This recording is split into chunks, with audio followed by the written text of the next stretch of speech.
மெய்யுணர்வாளர்களே, இன்று உணர்வே நாம் என்ற தலைப்பில் சற்று சிந்திப்போம்.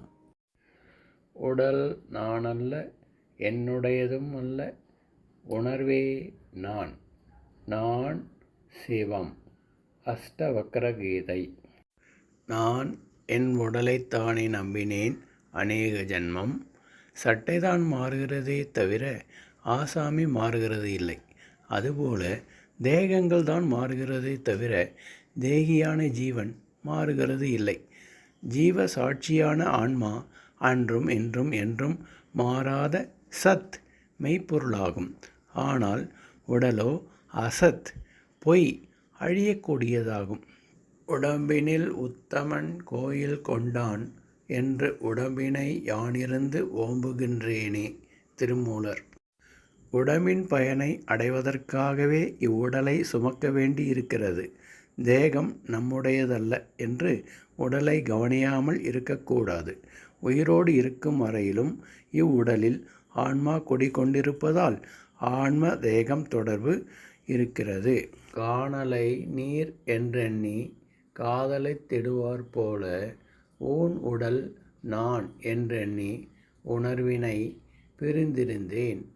காணலை நீர் அன்று என்று கைவிடுவார் போல ஊன் உடல் நான் அன்று என்று உணர்வொடும் உறங்கினேனே.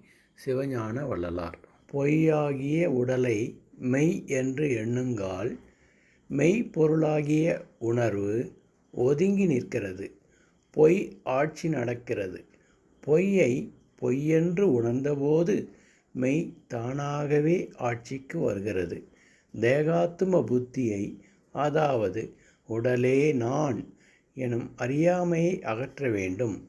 பின்புதான் நான் யார் என்ற வினாவுடன் ஆத்ம விசாரம் உண்டாகும். பார், ஆதி பூதம் நீ அல்ல. உன்னிப்பார், இந்திரியம் கரணம் நீ அல்ல.